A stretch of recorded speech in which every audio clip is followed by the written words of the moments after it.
वो सारा है, कहाँ सामान जा रहा है, ये मुखिया की जिम्मेवारी होती है।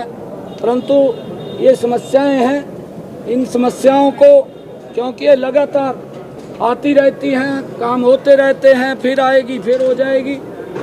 हमारे केंद्र सरकार के मंत्री लगातार उसको लेकर के बातचीत करते रहे हैं कि कुछ काम आज हो जाएंगे, कुछ कल हो जाएंगे, परंतु हमें धैर्य से काम लेना चाहिए। ये कोई विषय नहीं है कि जिससे पब्लिक परेशान हो, ये ठीक नहीं है। और उसके अंदर सरकार पीछे भी लगातार किसानों से, जो हमारे उपद्रवी किसान थे, जो आंदोलनरत किसान हैं, उन सब से वार्ता करने के लिए सरकार ने मंत्रियों को भी भेजा है।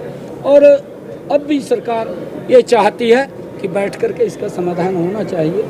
उसके लिए हमारी केंद्र सरकार लगातार इसके अंदर बातचीत कर रही है। परंतु जितने काम नरेंद्र मोदी जी ने किए हैं, चाहे वो प्रधानमंत्री किसान सम्मान निधि है, चाहे प्रधानमंत्री फसल बीमा योजना है, आप कांग्रेस का भी, आप जागरूक पत्रकार हैं, कांग्रेस का भी आपने उसका जो उनके कार्य में जो प्रधानमंत्री फसल बीमा योजना में पैसा दिया गया है उसका आंकलन करना चाहिए। उन्होंने कितना दिया, हमने कितना दिया, वो लोगों को दिखाना चाहिए, किसानों को बताना चाहिए। किसानों की हमने 14 अन्य फसलें MSP पर खरीदी। अरे पंजाब सरकार साइड में कांग्रेस की थी, किसी की भी नहीं खरीदी। कहाँ वो किसान हित की बात कर रहे हैं? वो तो वोट बटोरने का काम करते हैं, लोगों को गुमराह करके और उनको सजा बाग दिखा करके वोट ले लेते हैं, परंतु काम नहीं करते। नरेंद्र मोदी की सरकार काम करने वाली है और ये लोगों को रेवड़ियाँ देने वाले लोग हैं।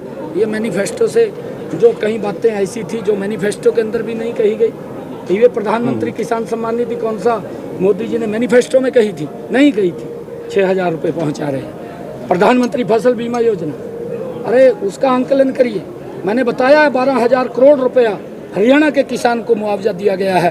पहली बार इतना बड़ा मुआवजा अगर किसी सरकार ने दिया तो ये हमारी डबल इंजन की सरकार ने दिया है। कांग्रेस का भी आंकलन कर लीजिए, कितना का दिया? 2 रुपये का चेक आता था, किसान घूमता रहता था। अरे सब्सिडी के ऊपर ट्रैक्टर मैंने खुद दिए। मैं कुरुक्षेत्र से कैथल के अंदर मैंने 70-80 ट्रैक्टर किसानों को चाबियाँ सौंपने का काम किया है। लगातार हमारी सरकार किसान को मजबूती की तरफ ले जा रही है। ये कांग्रेस के पेट के अंदर दर्द हो रहा है, क्यों गरीब की बात कर रहे हैं? इन्होंने नारे दे करके गरीबों की वोट ली है। आज गरीब के मकान बन रहे हैं, आज गरीब का खाता खुल रहा है, बैंक के अंदर जाने का अधिकार। पहले क्या था कांग्रेस के समय के अंदर? एक खाता भी गरीब व्यक्ति को खिलाना होता था। अगर 2 व्यक्ति साइन करते थे उसके ऊपर, अगर किसी को ये पता चल जाता था कि भाई ये गरीब आदमी है, कितना अपमानित होना पड़ता था, साइन नहीं करता था उसका। परंतु ये सम्मान भी अगर किसी ने दिया, ये नरेंद्र मोदी की सरकार ने दिया कि आज गरीब व्यक्ति भी सर ऊंचा करके बैंक के अंदर जा सकता है, उसको लाभ ले सकता है। अगर किसी का खाता बैंक में नहीं है, बैंक उसको क्या हेल्प करेगा? उसका खाता तो है नहीं वहाँ पर, परंतु जब उसका खाता होगा तो बैंक उसको हेल्प करेगा। बड़ा सिस्टम को सुधारने का काम 10 वर्षों के अंदर हमारी सरकार ने किया। दूसरी पार्टियों ने अभी तक कैंडिडेट अपना कोई उतारा नहीं है मैदान में। बीजेपी ने सभी जगह अनाउंस कर दिया, मैनिफेस्टो उतार दिया है जी। कांग्रेस ने अपना मैनिफेस्टो उतार दिया है। कैंडिडेट तो पता नहीं कब आएंगे। कारण क्या इसका अभी तक लेट का कारण?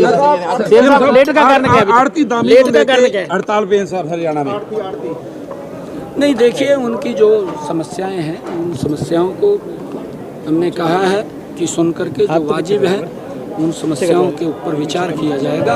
और सरकार पहले भी बात सुनती है, अब भी क्या बात